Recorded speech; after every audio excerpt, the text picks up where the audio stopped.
Magandang gabi. Hayaan niyo akong kwentuhan kayo patungo sa mahimbing na pagtulog. Humiga ng komportable at ipikit ang iyong mga mata. Huminga ng malalim at pagpahingahin ang isip. Damahin ang sariling unti-unting kumakalma. Tanggalin ang tensyon sa iyong ulo, balikat, hanggang sa iyong mga paa. Hayaan mong dalhin ka ng kwentong ito sa isang payapang mundo.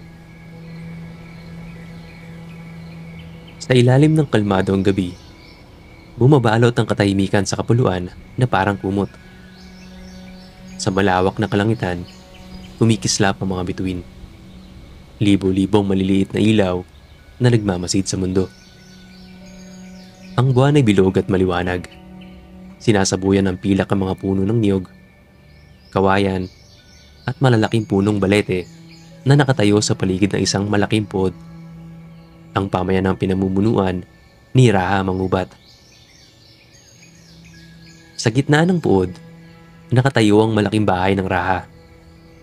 Ang bahay ay nakataas sa mahabang haliging kahoy, halos 2 ulit ng taas ng tao, upang ligtas mula sa baha at mababangis na hayop.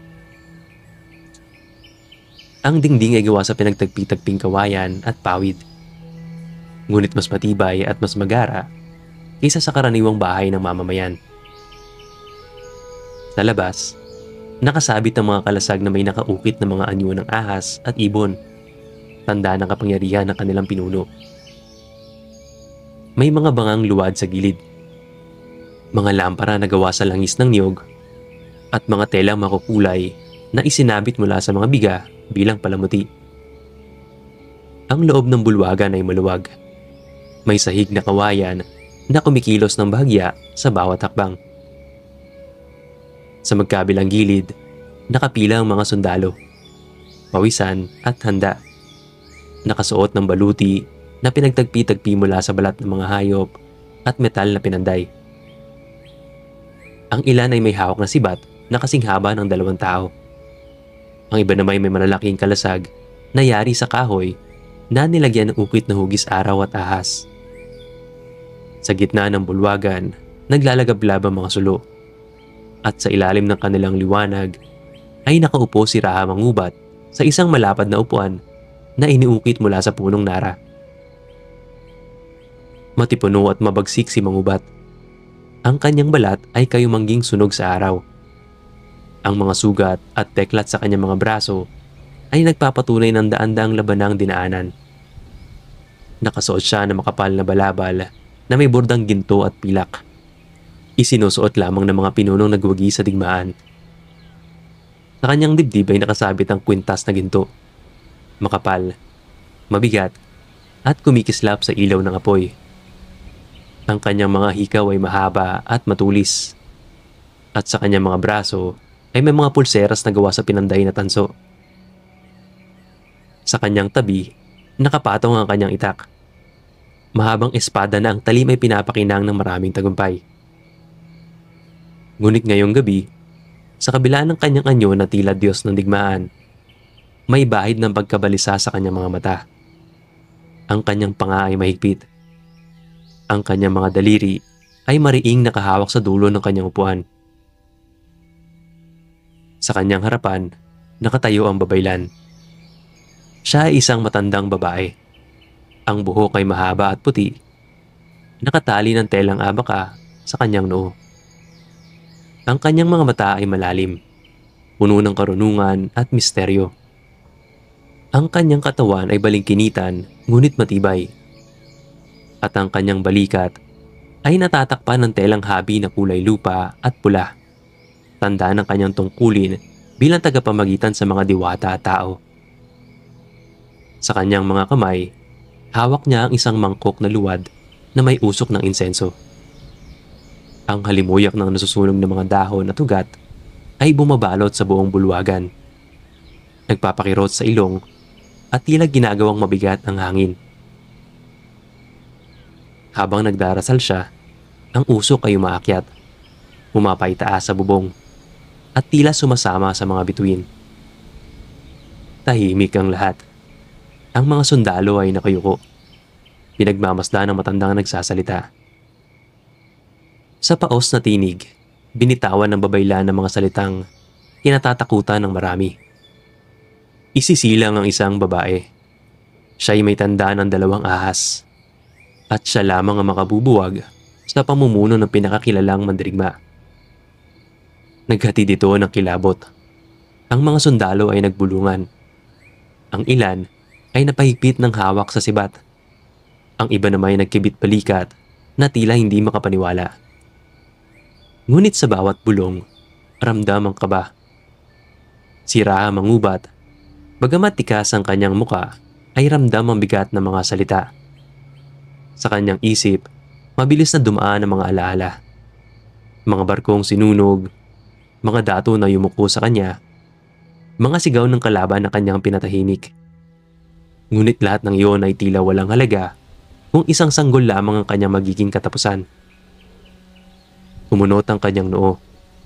Huminga siya ng malalim. Pinisilang hawakan ng kanyang espada. Ang kanyang tinig ay malamig at matalim nang magsalita siya. Hanapin ang batang iyon. Huwag ninyo siyang hayaang mabuhay. Sa labas, ang hangin ay biglang lumamig. Ang mga uwak na nakadapo sa mga sanga ng punong balete ay sabay-sabay na lumipad. Nag-iwan na may ingay na huni. Sa mga kubo ng karaniwang mamamayan, may mga nanay na biglang niyakap ang kanilang mga sanggol at mga matandang nagdasal ng mahaba. Hindi pa nila alam ang buong detalye ng hula, ngunit naman nila sa kanilang balat na may paparating na unos.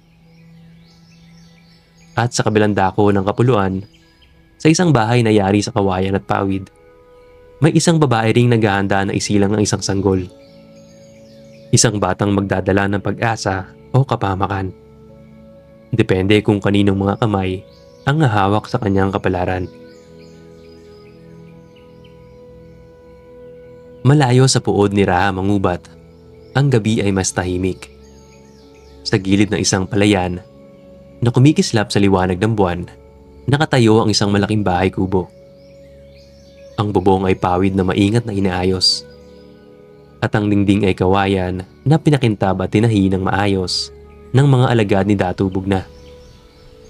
Sa paligid ng bahay, may maliliit na hardin ng mga halamang gamot, luya, tanglad, at ilang punong saging.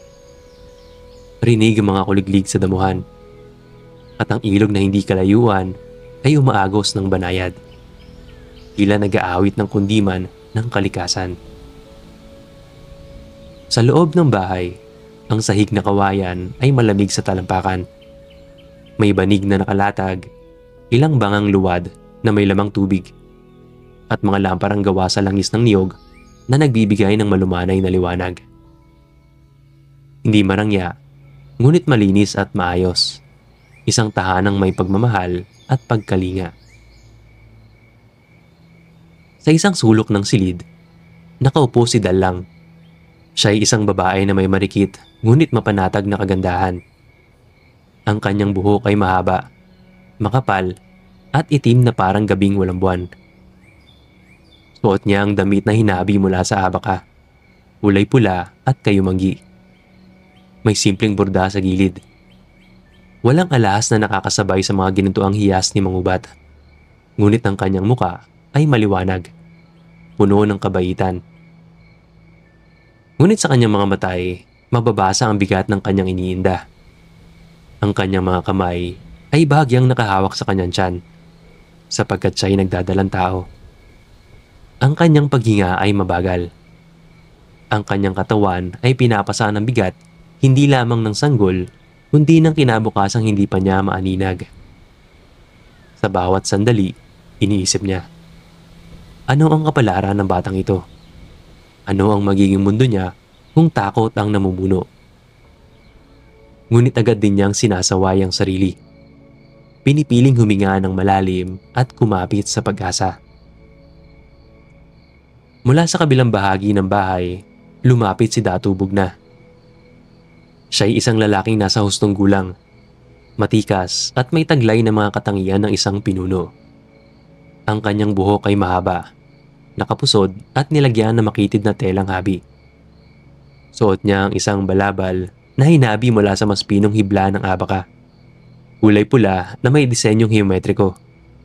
Tanda ng kanyang katayuan bilang datu. Sa kanyang bewang nakasabit ang isang maikling itak na may hawakang kahoy. Palamuti, ngunit handa ring gamitin kung kailangan.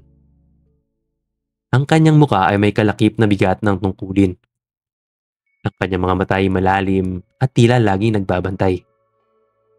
Ngayon, habang pinagmamasdan ng kanyang asawa, mababanaag ang halong pag-aalala at determinasyon. Alam niyang hindi basta pangkaraniwan ng batang isisilang nila. Alam din niyang sa kabilang puod, may raha na hindi titigil hanggat hindi niya napapawi ang propesiyang kinatatakutan. Tahimik silang dalawa. Sa pagitan nila ay hindi na kailangan banggitin ang propesiya. Sapat na ang bigat ng katahimikan upang ipaalam na pareho nilang iniisip ito. Sa labas ng bahay, maririnig ang mga aso ng nayon na biglang tumahol. Para bang may nararamdamang kakaiba sa hangin. Si Dalang ay dahan-dahang humiga sa banig. Iniupo ang sarili sa mas maayos na posisyon at isinara ang kanyang mga mata. Umaasang makatulog kahit sandali. Si Datubog na naman ay tumingin sa bintana. Mula roon, nakita niya ang buwan na nakabitin sa langit at ang mga aninong gumagalaw sa malayo. Sa kanyang isipan, gumuhit ang isang panata. Protektahan ko ang aking anak, anuman ang kapalit. At sa gabing iyon, sa isang tahanang payak ngunit puno ng pagmamahal, nagsimula ang pag-ikot ng kapalaran. Ang buhay ng isang sanggol na isisilang ay magiging sagot sa hulang kinatatakutan ng pinakamalakas na raha. Muling bumaba ang katahimikan sa nayon. Ang buwan ay nakasabit pa rin sa kalangitan, ngunit kalahating natatakpan ng ulap. Ang mga bituin ay kumikislap na parang maliliit na lampara, nakasilip sa ibabaw ng kawayan at pawid. Sa paligid ng bahay nila Datubog na at Dalang, katahimikan lamang ang naghahari, maliban sa kuliglig at banayad na lagaslas ng ilog. Ang hangin ay malamig at dala ang amoy ng lupa at tuyong damo. Sa loob ng bahay, ang mga ilawan na gawa sa langis ng niyog ay pinapainit ng kapaligiran ng dilaw nitong liwanag. Ang usok mula sa isang insensong sinindihan ng babaylan ay kumakalat. Nagbibigay ng mabangong halimuyak ng dahon at ugat na sinunog. Tila sinisigurado na protektado ang silid laban sa masasamang espiritu. Nakahiga si Dalang sa banig na inilatag sa gitna ng silid. Ang kanyang katawan ay balot ng pawis. Ang kanyang buhok ay dumikit sa kanyang noo at mga pisngi. Suot niya ang manipis na habing tela, kulay puti at asul, na nakatupi sa kanyang balikat upang hindi siya masyadong mainitan. Sa kanyang muka ay makikita ang halo ng pagod, sakit at pananabik. Ang kanyang mga kamay ay mariing nakahawak sa gilid ng banig, halos punitin ito sa tindi ng bawat kirot. Sa kanyang mga mata, may bakas ng takot. Hindi lamang dahil sa panganib ng panganganak, kundi dahil sa kaalamang dala ng propesiya. Sa kanyang puso, paulit-ulit niyang inuusal. Di yata't anak ko ang magiging sanhi ng pagbagsak ng isang raha. At paano ko siya mapoprotektahan? Ngunit sa kabila ng lahat, nangingibabaw ang pagmamahal. Isang ina na handang isugal ang lahat para sa sanggol na isisilang. Sa tabi niya, nakaluhod ang isang babaylan ng kanilang nayon. Hindi ang babaylan ni Mangubat, kundi isang matandang tagapag-alaga ng buhay at espiritu ng kanilang barangay. Suot niya ang habing kulay kayumanggi at may nakasabit na butil at buto sa kanyang leeg. Sa kanyang kamay ay hawak ang mangkok na may tubig at paminsan-minsay winiwisikan ng hangin bilang paglilinis ng paligid. Sa kanyang bibig ay may mga bulong na dasal, hiling na ligtas ang sanggol at ina. May ilang aliping babae rin na naroon. Isa'y nag-aabot ng basang tela upang punasan ng pawis ni Dalang. Ang isa na may hawak na bangang luwad na puno ng maligamgam na tubig. Lahat sila'y nakatingin kay Dalang. Tahimik, ngunit halatang kabado. Alam nilang hindi ito pangkaraniwang panganganak.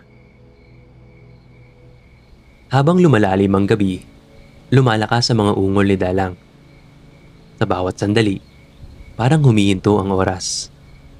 Sa labas, tumahol ang mga aso. Tila sumasang-ayon sa bigat ng pangyayari. Sa loob, ang mga ilaw ng lampara ay kumikislap, para bang may kasamang panginginig sa hangin. At sa huli, isang malakas na sigaw ang pumuno sa silid. Sigaw ng isang inang nagbibigay buhay. Pagdakay sinundan ito ng iyak ng isang sanggol. Matinis, ngunit malinaw. Parang kampana na umaalingaw sa buong tahanan. Itinaas ng babayla ng sanggol upang makita ng lahat. Isang batang babae. Maliit ang katawan, ngunit malakas ang tinig. Ang kanyang balat ay mamula-mula. Basa ng pawis at dugo. Ngunit sa kanyang maliit na mukha ay mababakas ang kakaibang ningning. Dahan-dahang ibinaba siya sa tabi ng ina at inilapit sa dibdib ni Dalang. Ngunit may isang bagay na napansin ng babaylan at agad siyang napahinto. Sa balat ng bata, sa gilid ng kanyang dibdib, may markang tila dalawang magkabuhol na ahas. Hindi ito ordinaryong nunal o pilat. Ito'y malinaw na tanda. Ang mga alipin ay napaawang ang bibig. Ang ilan ay napayuko. At ang babaylan ay napatingin kay Bugna. Si Dato Bugna, na kanina'y nakatayo sa gilid ng silid, ay lumapit. Ang kanyang mga matay nanlaki, ngunit agad niyang pinanatili ang kanyang tikas. Nakasuot pa rin siya ng balabal at itak sa kanyang bewang. Ngunit ang kanyang muka ay puno ng halo-halong damdamin. Pagkagulat, pangamba, at isang hindi matitinag na paninindigan. Dahan-dahan niyang hinawakan ang kamay ni Dalang at tinignan ang kanilang anak. Ang kanyang isip ay malabo. Ito na nga ba ang sanggol na sinasabi ng propesiya? Ang bata bang ito ang magdadala ng pagbagsak ng isang raha? Ngunit sa parehong oras, naroon din ang mas malinaw na boses sa kanyang puso. Ito ay anak ko, at anak naming dalawa. Hindi siya kasalanan. Siya ay biyaya. Tahimik na bumagsak ang kanyang kamay sa ulo ng sanggol. Mahina, ngunit mariin niya ang ibinulong. Ano man ang sabihin ng mga propesiya, ipagtatanggol kita. At sa gabing iyon, sa gitna ng usok ng insenso at liwanag ng lampara, isinilang ang sanggol na magbabago ng kasaysayan. Siya'y tinawag na Amaya.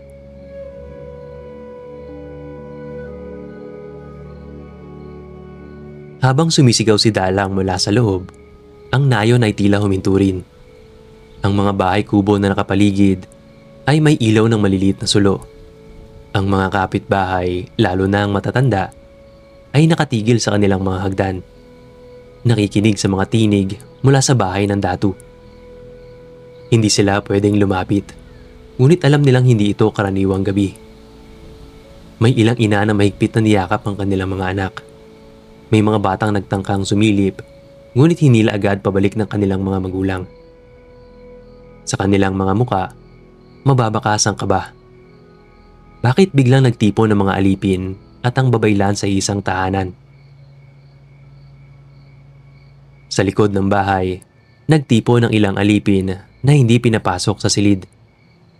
May mga dala silang bangang puno ng tubig, mga tela, at ilang halamang gamot kung sakaling kailanganin.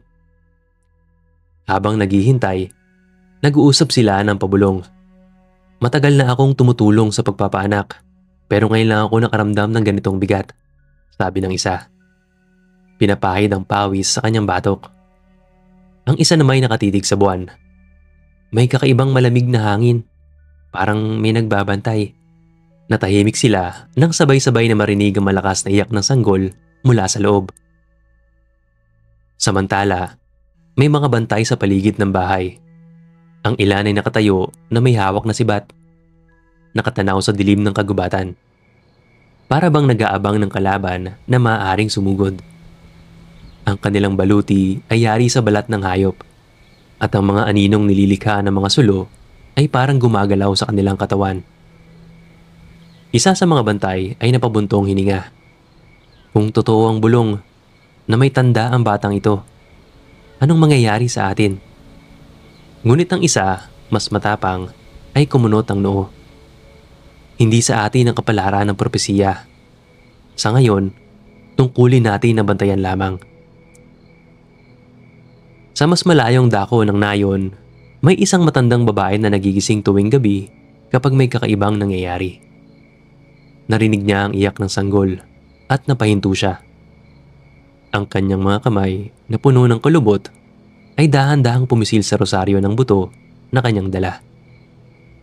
Hindi niya alam ang lahat ng detalye, ngunit ang alam niya, may ipinanganak na bata na hindi ordinaryo. Sa sandaling iyon, matapos ang lahat ng pighati at kirot, huminga ng malalim si Dalang habang yakap-yakap ang kanyang anak. Ang kanyang buhok ay basa ng pawis, ngunit ang kanyang mga mata ay nagniningning sa pagmamahal. Si Dato Bugna, nakaluhod sa kanyang tabi, ay nakatingin sa anak nilang may tanda ng 2 ahas. Sa labas, tahimik na nagpatuloy ang gabi. Ngunit ang mga bulong ay nagsimula ng kumalat. May ipinanganak, may tanda. At ang mundo ng nayon, kahit hindi pa lubos na nauunawaan, ay nagbago na magpakailanman. Sa ibabaw ng bahay ni Dato Bugna, ang buwan ay unti-unting nagiging payat. Sa loob, ang buhay ng mag-anak ay umiikot na lamang sa isang bagay, ang pagtatago at pag-aalaga sa sanggol. Ang sanggol na si Amaya ay natutulog sa banig, nakabalot sa manipis na tela na may disenyong inukit ni Dalang. Tuwing umaga, maingat siyang pinapainom ng gatas ni Dalang. Sa bawat iyak ng bata, si Dalang ay nagmamadaling aluin, takot na baka marinig at pag-usapan sa labas. Ang sahig ng kanilang bahay ay puno ng mga bagay na handang gamitin para sa pangangalaga. Mga bangang may halamang gamot, basang tela na pinalamig sa ilog, at mga tuyong dahon na ginagamit ng babaylan bilang pantaboy sa malas. Ang bawat sulok ng bahay ay tila may bantay. Hindi nakikita, ngunit ramdam sa bawat dasal at bulong. Si Dalang, bagamat payat at pagod, ay muling bumangon sa kanyang tungkulin. Nakaupo siya sa gilid ng bintana. Inaalog ang bata habang nakatingin sa liwanag ng araw na pumapasok sa mga siwang ng kawayan. Ang kanyang buhok ay nakapusod ngayon at suot niya ang simpleng habing kulay lupa. Sa kanyang muka ay halatang may aliw, ngunit hindi nawala ang linya ng pangamba. Sa kanyang puso nakapirmi ang tanong, hanggang kailan ko may titigil ang pagdating ng propesiya? Ngunit sa tuwing ngumingiti si Amaya, parang natutunaw ang lahat ng takot. Samantala, si Dato Bugna ay abala sa kanyang tungkulin sa puod. Tuwing umaga, siya'y lumalabas upang makipag-usap sa kanyang mga tao. Sa mga magsasaka na nagbubungkal ng lupa, sa mga mangingisda na nagbabalik mula sa lawa, at sa mga kalakal na may dalang asin at anso. Nakasuot siya ng mas maayos na balabal, at ang kanyang tinig ay laging matatag. Ngunit sa likod ng kanyang tikas, palagi siyang nagmamadali umuwi bago pa dumilim. Tuwing gabi, siya ay nakaupo sa tabi ng kanyang asawa at anak.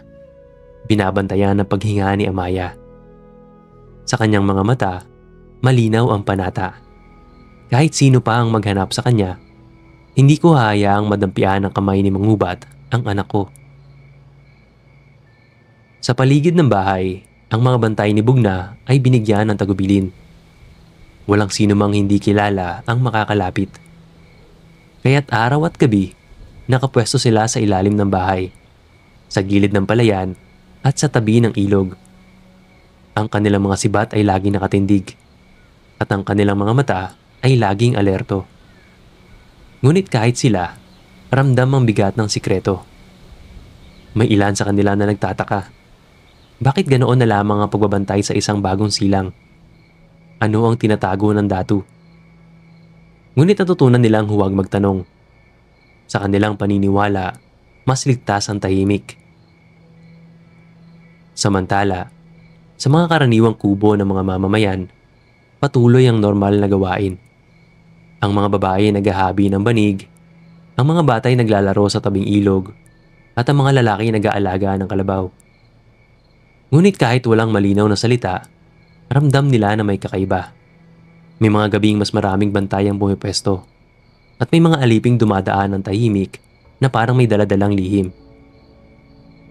Ang mga bulong ay hindi pa hayagan. Ngunit parang hangin na dumarampi sa balat. Ramdam, ngunit hindi makita. Sa mga unang araw, nanatiling tahimik ang tahanan ni Datu Bugna. Ngunit gaano man sila kaingat, ang lihim ay parang usok. Hindi kayang ikulong ng matagal.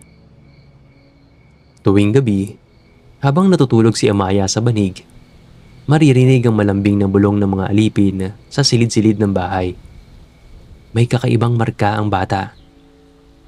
Kahit ipagbawal ni Bugna na pag-usapan ito, hindi kayang pigilan ng tao ang kanilang dila. Isa, dalawa, hanggang sa kumalat ang bulong sa ilalim ng bahay, sa pagitan ng mga bantay, at dahan-dahang lumabas ng kanilang bakuran. Isang hapon, habang nag-iigib ng tubig sa ilog, dalawang aliping babae ang nagbubulungan. Isa sa kanila ay may dalang tapayan na puno ng malamig na tubig, habang ang isa naman ay nag-aayos ng mga damit na nilabhan. Hindi mo ba nakita ang marka sa balat ng sanggol? Bulong ng isa. Shh! Baka may makarinig. Sagot ng kasama. Mabilis na nilingon ang paligid. Ngunit kahit sila ay natatakot, hindi mapigilan ng pagkasabik. Kung totoo yun, hindi ba't siya ang sinasabi sa hula? Ang kanilang tinig ay halos pabulong. Ngunit sapat na upang marinig ng isang batang naglalaro malapit. Ang batang iyon, walang muwang, ay nagtakbo pa uwi. Nagdala ng kwento sa kanyang ina. Sa pagkainan ng isang kubo, isang matandang babae ang nagkwento habang sinasahugan ng kanyang kanin ng piniritong isda. Narinig ko mula sa anak ng isang alipin. May batang isinilang na may tanda ng 2 ahas. Napatingin ang mga nakapaligid. Ang ilan ay natawa, ang iba naman ay natigilan. Mga alamat lamang yun, sabi ng isa. Ngunit ramdam ang pangamba sa kanyang tinig. Kinabukasan, habang ang mga babae nagtitinda ng asin at gulay sa pamilihan, ang parehong bulong ay muli nilang inusal. Mula roon, humalat ito sa mga mangangalakal, sa mga mangingisda, at sa mga batang naglalaro sa tabing ilog. Ang chismis ay naging parang alon. Maliit sa simula, ngunit palaki ng palaki habang dumadaan sa mas maraming tenga. Maging ang mga bantay ay hindi nakaligtas. Habang nagbabantay sila sa gabi, nag-uusap-usap sila sa ilalim ng liwanag ng sulo. Kung totoo man ang hula, hindi ba tayo ang unang pupuntaryahin ni Raha mangubat? Sabi ng isa, marahang pinupunasan ng kanyang sibat. Mas ligtas sana kung itinago na lamang sa malayong lugar, sagot naman ng isa. Ngunit ang pinakamatanda sa kanila ay umiling. Anak iyan ng Datu. Kung siya'y itatapon, ano pa ang silbi ng ating panata? 2 linggo matapos ipanganak si Amaya, may mga mangangalakal mula sa ibang banwa ang dumaan sa kanilang nayon. Habang bumibili ng gulay, nakarinig sila ng mga bulong mula sa mga kababaihan. Hindi nila alam kung totoo, ngunit sapat ang kwento upang dalhin ito pabalik sa kanilang sariling mga pook. At gaya ng alamat, sa bawat paglalakbay, ang kwento ay nadaragdagan. Sa ibang lugar, sinabi nilang ang bata ay may balat na talagang gumagalaw na parang ahas. Sa iba naman, tinawag siyang sumpa. Isang gabi, habang naglalakad ang isa sa mga tauhan ni mangubat sa pamilihan, narinig niya ang bulong mula sa 2 mangingisda. May batang babae raw na may tanda. Baka siya na ang nasa propesiya. Agad siyang bumalik sa kanilang puod at nang marinig iyon ni Raha mangubat, ang kanyang mukha ay nagdilim. Sa kanyang isipan, ang kaba na dati isang anino lamang ay naging apoy na nagngangalit. At sa gabing iyon, nagsimula ang panghuhuli. Sa kanyang puod, ang bulwagan ay puno ng sulo at amoy ng nasusunog na kahoy.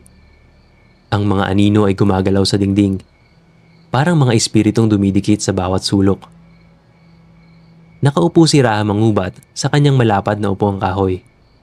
Nakasandal, ngunit hindi payapa. Ang kanyang mga kamay ay paulit-ulit na dumadapo sa hawakan ng kanyang espada. Parang gustong masiguro na naroon pa rin ito. Sa paligid, tahimik ang mga bantay. May ilan na nakatayo.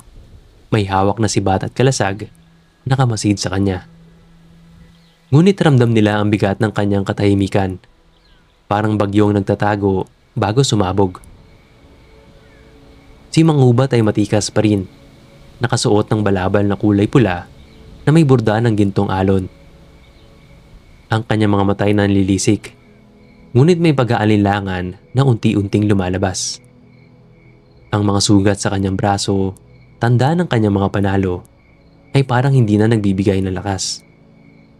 Sa kanyang isip, ang hula ay paulit-ulit. Isang babae, may tanda ng 2 ahas.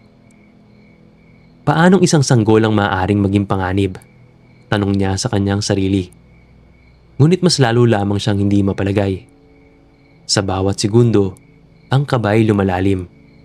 Nagiging halimaw na sumisiksik sa kanyang dibdib. Tumayo siya at lumapit sa isang bintana ng bulwagan. Sa labas, nakita niya ang mga kubo ng kanyang mga tao. Ang mga lampara na kumikislap sa dilim at ang dagat na hindi mapigil sa pag-alon. Dati, ang lahat ng iyon ay tila hawak niya sa kanyang mga palad. Ngayon, parang nagiging malabo.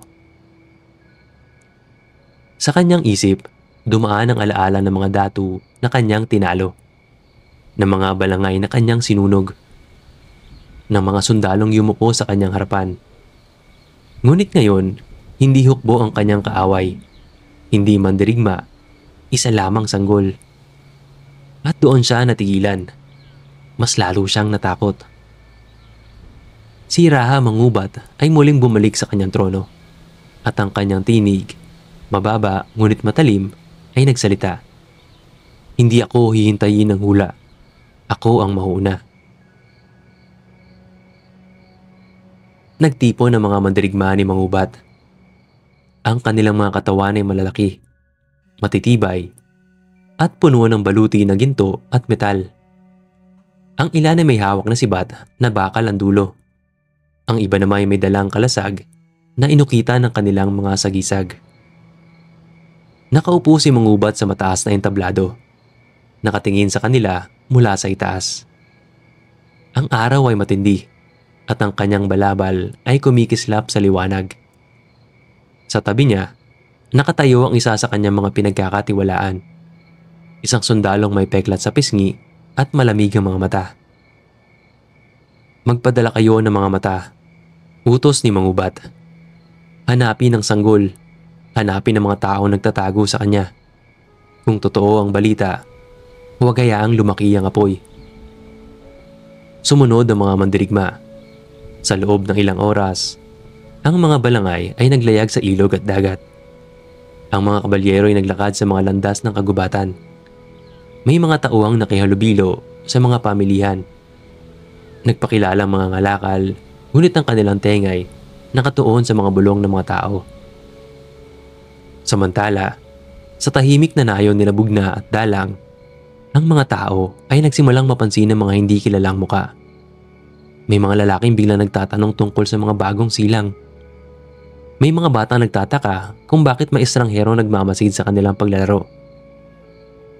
At bagamat nananatiling payapa ang mukha ni Bugna, sa kanyang dibdib ay ramdam na niya. Nagsisimula na ang paglapit ng panganib. Ang araw ay sumikat na may dalang banayad na liwanag. Pinapakulay ang mga dahon ng palayan at ang makinis na balat ng kawayan sa mga bahay kubo. Ang hangin na may dalang amoy ng bagong lutong kanin at tuyong isda mula sa kalan ng mga bahay. Ang mga bata ay tumatakbo sa tabing ilog, nagtatawanan habang nagbubulungan ng mga bubuyog sa mga bulaklak. Sa unang tingin, isa itong karaniwang araw sa nayon. Ngunit kung titingnan pa ng mas malalim, may kakaibang presensya sa paligid. Sa mga gilid ng kalsadang lupa, may ilang hindi kilalang muka. Mga lalaking nakasuot ng simpleng habing kayumanggi, wari mga ngalakal o manlalakbay. Sa kanilang mga balikat, may nakasabit na bayong na puno ng asin at ilang kasangkapang metal. Tanda na galing sila sa ibang pook. Ngunit ang kanilang mga mata ay hindi nakatingin sa paninda. Palihim na sinusuyod ng paligid. Si Dalang ay nakaupo sa banig. Pinapainom ng gata si Amaya. Ang liwanag ng umaga ay pumapasok sa siwang ng dingding. Dumadampi sa mukha ng sanggol. Sa kabila ng tanawin, nananatili ang bigat sa kanyang dibdib. Sa bawat iyak ng anak, pinipilit niyang patigilin agad ito. Takot na baka marinig sa paligid. Si Bugna ay nakasilip sa maliit na bintana ng bahay. Ang kanyang mga mata ay malalim. Nakatuon sa mga hindi pamilyar na taong naglalakad sa paligid. Sa kanyang isip, hindi sila mga ngalakal. Iba ang kilos nila. Iba ang tingin ng kanilang mga mata. Ang mga bantay ni Bugna ay nakapwesto sa ilalim ng bahay. Ang kanilang mga sibat ay nakatindig sa tabi. Isa sa kanila ay nagpaalam upang bumili ng asin. At doon niya napansin ang dalawang estrangherong nagtatanong sa tindera. May mga bagong silang barito kamakailan? May mga bata bang hindi karaniwang nakikita? Napalunok ang bantay. Umuwi siya agad at palihim na bumulong sa kapwa bantay. Hindi sila basta mamimili. Naghahanap sila. Ang hangin sa paligid ng bahay ay biglang nagbago. Mula payapa ay naging mabigat, puno ng kaba. Sa gitna ng palengke, ang mga kapitbahay ay nag-uusap-usap. Ang isa, nakasuot ng maluwag na saya, ay napatingin sa mga estranghero. Kanina pa sila paikot-ikot, tanong ng tanong. Sabi niya, hawak ang basket ng prutas. Kung ako sa iyo, tahimik na lang tayo. Baka ang hinahanap nila ay delikado. Sagot naman ng isa. Ngunit sa kabila ng kanilang takot, hindi may kakaila ang pag-usisa. Ang mga tao ay nagtitinginan, nagsusulatan ng tingin. Hanggang sa ang balita ay mabilis na umabot muli kay Bugna sa pamamagitan ng isa sa kanyang matatapat na tauhan. Hapon na ng isa sa mga estranghero ay lumapit sa isang bata sa tabi ng ilog. Ang kanyang mukha ay mahaba at ang kanyang mga mata ay tila hindi nagbubukas ang tunay ng ngiti. May nakita ka bang bagong sanggol dito sa nayon? Tanong niya, habang may ibinibigay na maliit na laruan na gawa sa kahoy. Ang bata ay napatingin, nag-alinlangan, at bago pa siya makasagot, mabilis na sumulpot ang isang bantay ni Bugna. Mahigpit ang boses nito, ngunit kontrolado. Hindi namin pinapayagan ng mga estranghero magtanong sa aming mga bata.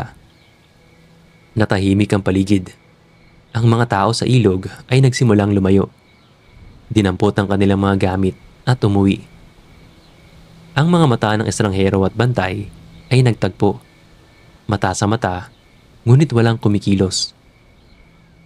Kinagabihan, ang buhay ni Bugna ay tila naging kulungan ng kaba. Sa ilalim ng ilaw ng lampara, nag-usap silang mag-asawa. Alam na nila. Mahinang bulong ni Dalang, yakap-yakap si Amaya. Hindi pa, ngunit papalapit na sila. Sagot naman ni Bugna. Ang kanyang mga mata ay nakatitig sa apoy ng lampara. At sa labas ng kanilang bahay, ang mga kawal ay doble ang pagbabantay. Ang bawat huni ng kuliglig, bawat kaluskos ng dahon, ay pinapakinggan na parang banta. Samantala, sa kalsadang putik na papalayo sa nayon, 3 estranghero ang naglalakad. Tahimik, dala ang bigat ng kanilang natuklasan. Sa kanilang isipan, malinaw. May sanggol nga.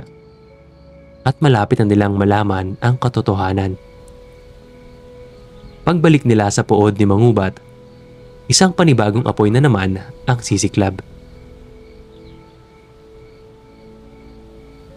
Ang liwanag ng araw ay pumasok sa mga siwang ng mga bahay kubo. Nagbabalot ng gintong kulay ang mga dahon ng palayan. Ang hangin ay amoy ng nilutong kanin, sariwang damo, at usok mula sa mga apoy ng kalan. Sa tabing ilog, marinig ang mga tawa ng mga bata habang naglalaro. Ngunit ang kanilang mga ina ay laging nakamasid. Wari ay mas alerto kaysa karaniwan. Sa gitna ng tila payapang tanawin, ramdam ang bigat ng mga mata ng mga estrangherong patuloy na nagmamasid. Ngunit hindi na nag-iisa si Bugna. Unti-unting nakaramdam ng pagkakaisa ang buong nayon.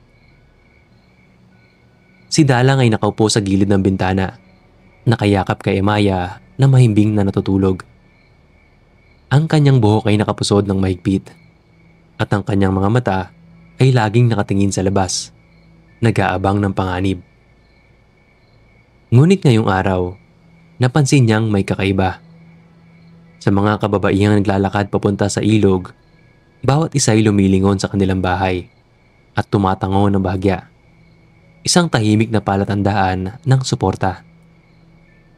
Si Bugna, nakatayo sa hagdan ng kanilang bahay, nakasuot ng simpleng bahag at balabal, ay nagmamasid. Lumapit ang isang matandang kapitbahay. Dala ang isang basket ng gulay. Walang salitang binanggit. Iniabot lang nito ang laman at tumango. Sa mata ng matanda, malinaw. Hindi ka nag-iisa. Ang mga bantay ni Bugna, na dati ay sila lamang ang nagbabantay, ay nakapansin na rin may mga magsasaka at mangingisdang tila nagbabaka sakali sa paligid. Habang sila ay nag-aararo, palihim nilang binubulungan ng mga bantay. May dalawang estranghero sa tabing ilog, nagtatago sa likod ng kawayan. O kaya, kanina, may nagtanong na naman sa pamilihan tungkol sa bata. Nagkunwari akong hindi ko alam. Ang bawat impormasyon na ipinapasa, parang hibla ng sinulid na nag-uugnay sa lahat. Sa gitna ng masiglang palitan ng mga paninda, naroon din ang tahimik na pagkakaisa. Isang tindera ng asin ang pinagsabihan ng mga kapwa niya nagtitinda. Kung may magtanong muli tungkol sa sanggol, hindi natin sila kakausapin. Hindi natin ibebenta ang ating nayon. At sumang-ayon ang lahat. Hindi nila sinabi ng malakas. Ngunit bawat palitan ng tingin, bawat ngiti, ay nagtatatak ng iisang kasunduan. Ang sanggol ay atin ding protektahan. Habang tahimik ang gabi at ang mga kuliglig lamang ang umaawit, ang mga pamilya ng nayon ay nagsindi ng kanilang sariling mga sulo. Sa labas ng kanilang mga kubo, tila iisang apoy ang nag-aalab. Isang walang salitang pahayag ng pagkakaisa. Sa loob ng bahay ni Bugna, si Dalang ay nakatulog na may kaunting ginhawa sa kanyang muka. Si Bugna naman ay nakaupo pa rin, nakabantay. Ngunit sa unang pagkakataon, naramdaman niyang hindi lang sila ang nagtatanggol kay Amaya. At sa ilalim ng parehong langit, ang buong nayon ay naging isang hindi nakikitang kalasag. Ang araw ay nagsisimula ng lumubog at ang langit ay naglalaro ng kahel at lila.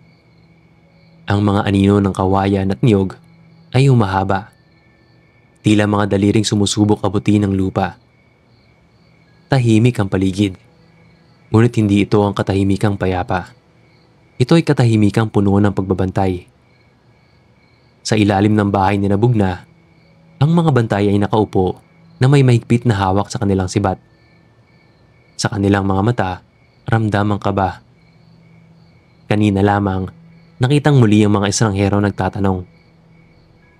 Dalawang lalaki, na dati ay nagpapanggap na mga ngalakal, ngayon ay diretsong pumesto malapit sa kubo ni Bugna.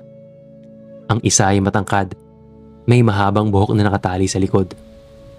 Ang isa na may mababa, ngunit matipuno, may peklat sa kilay. Wala na silang dalang paninda. tanging mga mata na mapanuri at mga hakbang na mabibigat. Lumapit sila sa isang kapitbahay at marahas na nagtanong, "May narinig ka bang bagong silang dito?" Ang kapitbahay, isang babaeng naglalaba sa banggera, ay saglit na natigilan. Ngunit mabilis siyang ngumiti, itinago ang kanyang takot at sumagot, may ipinanganak nga kamakailan pero batang lalaki. Anak ng mangingisda sa kabilang dulo ng ilog." Habang sinasabi niya ito, lihim niyang tinignan ng isang batang nakikinig sa malapit, na agad tumakbo patungo sa bantay ni Bugna. Sa itaas, si Dalang ay biglang kinabahan. Ramdam niya ang paglapit ng mga yabag. Inuha niya si Amaya at agad na binalot sa makapal na habing kulay lupa. Pinapahid ang dahon-dahon upang hindi mahalata ang kanyang amoy. Pumesto siya sa pinakaloob na bahagi ng silid, sa tabi ng tapayang puno ng bigas at asin, upang magmukhang ordinaryong baul lamang ang sanggol. Si Bugna na may mabilis na bumaba ng hagdan. Ang kanyang muka ay walang ekspresyon, ngunit ang kanyang mga kamay ay mahigpit na nakapulupot sa hawakan ng kanyang sibat. Pagdating sa paanan ng hagdan, sinalubong siya ng dalawang espiya. "Narinig namin na may pinanganak na bata rito," malamig na sabi ng isa. Ang tinig ay may bahid ng banta. Si Bugna ay ngumiti, isang ngiting walang init. "Maraming bata ang isinilang dito. Kung gusto niyong makita, pumunta kayo sa kabilang dulo ng nayon. Ngunit sa aking tahanan, walang ganoong pinag-uusapan." Sa kanyang mga mata, malinaw na mensahe, "Lumayo kayo." Habang nagaganap ang tensyon, isa-isang lumapit ang mga kapitbahay.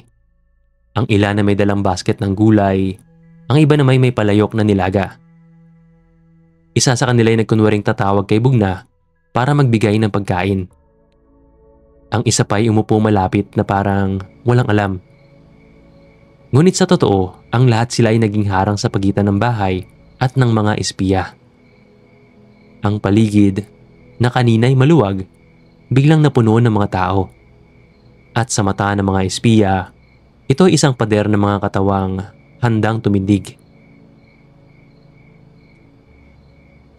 Saglit na natahimik ang dalawang espiya. Alam nilang hindi sila makakakuha ng sagot ngayon. Kaya't nagkibit balikat sila, nagkunwaring hindi interesado, at dahan-dahang lumayo. Ngunit sa kanilang likuran, ramdam ng nayon ng malamig na pangako. Hindi pa ito ang huli. Kinagabihan, muling nagtipon ng mga bantay sa paligid ng bahay. Si Dalang ay nakahiga, yakap si Amaya, at sa kanyang mga mata ay may bakas ng luha. Luha ng takot at ginhawa na sila'y muling nakaligtas. Si Bugna, nakaupo sa gilid ng lampara, ay hindi tumigil sa pagbabantay. Ang kanyang isipan ay puno ng isang katotohanan. Mas matindi ang darating at handa akong lumaban. Ang gabi ay bumalot sa buong pook at ang mga sulo ng puod ay nagliliwanag. Sumasayaw ang mga anino sa mga dingding ng bulwagan. Ang mga tambol na karaniwang maingay sa gabi ay tahimik ngayon, na para bang pati ang musika ay natakot sa bigat ng hangin. Sa gitna ng bulwagan, nakaupo si Raha Mangubat sa kanyang mataas na trono. Ang kanyang balabal na kulay pula ay nakalugay sa balikat, at ang gintong alahas sa kanyang leeg at braso ay kumikislap sa liwanag ng apoy. Ang kanyang mukha ay walang emosyon, ngunit ang kanyang mga mata ay puno ng dilim at galit na hindi may tatago. Tatlong lalaki ang pumasok, maruruming damit, pawis na pawis matapos ang mahabang paglalakbay. Yumuko sila, halos nakadapa sa lupa. "Raha," sabi ng pinakamatanda. Ang boses ay nanginginig. "Narinig namin mula sa mga tao sa nayon na iyon. Totoo nga, may isinilang na sanggol, babae, at may kakaibang tanda." Ang bulwagan ay biglang natahimik. Ang mga bantay sa gilid ay nagtinginan. Si Raha Mangubat ay tumayo, mabagal, ngunit matatag. At ang kanyang anino ay mas lalong lumaki sa liwanag ng apoy. Sa kanyang isip, paulit-ulit ang babala ng hula. Isang babae, may marka ng 2 ahas, ang magpapabagsak sa kanya. Kumunot ang kanyang noo, at ang kanyang mga kamay ay nakapulupot sa hawakan ng espada. Sa kanyang dibdib, hindi na lamang takot ang naroroon, kundi galit. "Hindi ko hahayaan," bulong niya. Mababa, ngunit matalim. Hindi pa siya lalaki. Hindi pa siya matututong huminga sa mundo. Dudurugin ko na ang kanyang pangalan. Humakbang siya pababa mula sa kanyang trono. Ang kanyang mga yabag ay mabigat. Umaalingaw-ngaw sa buong bulwagan. Ang kanyang mga tauhan ay nagbigay daan. Yumuko, ngunit ramdam ang takot sa kanilang mga muka. Si Mangubat ay tumigil sa harap ng mga espiyang nakaluhod. "Maghanda kayo. Hindi na sapat ang bulong. Hindi na sapat ang mga mata. Sa susunod na buwan, dadalhin ninyo sa akin ang ulo ng sinumang magtatago sa kanya. At ang sanggol, kung siya nga ang nasa propesiya, hindi siya mabubuhay." Ang mga tambol ay muling tumunog. Mabagal, ngunit mabigat. Parang tibok ng puso ng lupa. Sa labas ng bulwagan, ang mga aso ay tahol ng tahol. At ang hangin ay nagdala ng malamig na simoy mula sa dagat. Sa dilim ng kanyang puod, si Raha Mangubat ay tumingin sa apoy ng sulo. At doon nagtapos ang unang yugto. Isang pangakong magiging simula ng mahabang digmaan.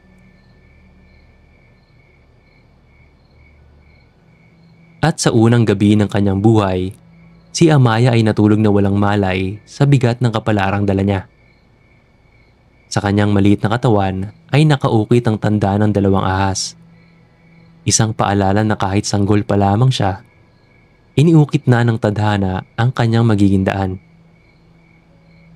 Sa kabilang dako, si Raha Mangubat ay nagpasya.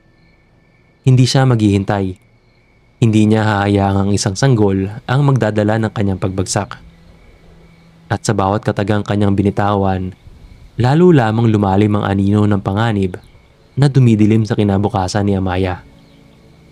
Ngunit sa kanyang tahanan, sa mga bisig na dalang, natulog ang sanggol na may ngiti sa labi. Payapa at walang takot. At sa katahimikan ng nayon, unti-unting nagkaisa ang mga tao. Nagiging lihim na lakas sa kanyang likuran. Sa isang mundo na puno ng panganib at lihim, nagsimula ang kwento ng isang batang babae na itinadhana ng mga bituin. At ito pa lamang ang simula. Sa susunod na yugto, lalaki si Amaya sa lilim ng mga lihim. At unti-unti niyang mararamdaman na ang kanyang buhay ay hindi basta karaniwan.